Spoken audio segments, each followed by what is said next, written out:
After a rest day at altitude, the Tour de France began its second week, heading from Albertville and finishing in Valence. Tadej Pogačar was in control of the general classification, 9 stages down, and with a lead of over 2 minutes to his closest rivals, 5 minutes to anybody else. 190.7 kilometres on the menu on day 10 then. One categorised climb, the Col de Couz, an intermediate sprint uphill as well in the first half of the stage, should have been one for the sprinters. 2 riders rolled off at the start. Hugo Ull was accompanied by Tosh van der Sande. They very quickly established a lead of over 5 minutes. Sunny weather at the beginning. However, it would grow darker towards the end of the day and the wind would blow too.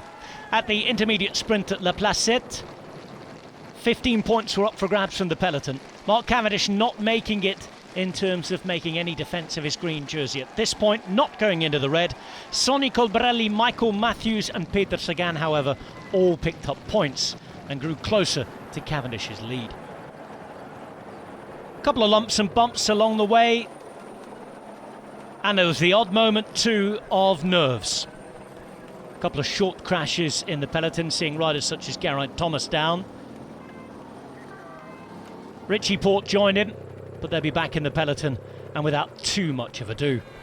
The weather though was starting to turn, the wind getting up, storm clouds in the distance as the breakaway were close to being brought back. Bike Exchange tried to drive it to see if they could distance any of the sprinters and help out Michael Matthews.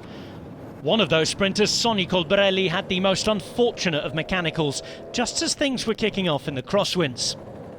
He would get back in, however, but splits did develop yet again. The yellow jersey having to close one himself with just over 10 kilometres to go. Most of the GC guys and big name sprinters were involved at the front, and when we came into the final 4Ks it looked clear like we were going to have a bunch kick. DSM were there for Kees Bol. The Koenig Quick-Step waited and waited whilst keeping Cavendish in the right position. 32 stage wins to his name, and even the world champion pulling for him. Then it was the winner of the Tour of Flanders, Jesper Asgreen, pulling things along. Ballerini took over, the man who won Omloop Nieuwsblad, into the final few hundred metres. Then the best lead-out man in the world, Miguel Marco, trying to do his best for Mark Cavendish. His best was absolutely sublime. A textbook lead-out taken advantage of by the greatest sprinter the sport has ever seen. Cavendish beating Van Aert and Philipsen. Cavendish moving to 33 wins and now just one away from equaling the record set by Eddy Merckx, the greatest bike rider in the history of the sport.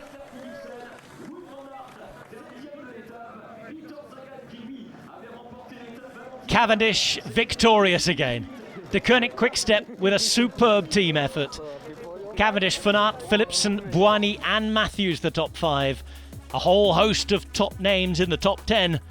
But at this Tour de France, nobody can touch Mark Cavendish. Nobody either seemingly able to get near Tadej Pogačar. Pogačar retained the yellow jersey. His lead of 2 minutes, 1 second over O'Connor and 5:18 over Uran, next to be tested on stage 11 when the peloton will head to Mont Ventoux.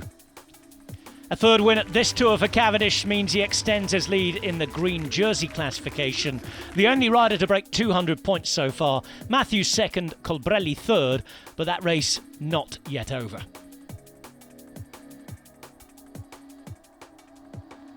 Next stage heads to Malaucène, but takes on Mont Ventoux, the legendary bald mountain of Provence, not once, but twice.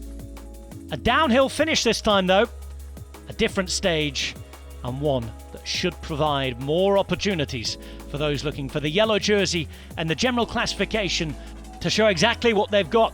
Question is, can anybody challenge Tadej Pogačar?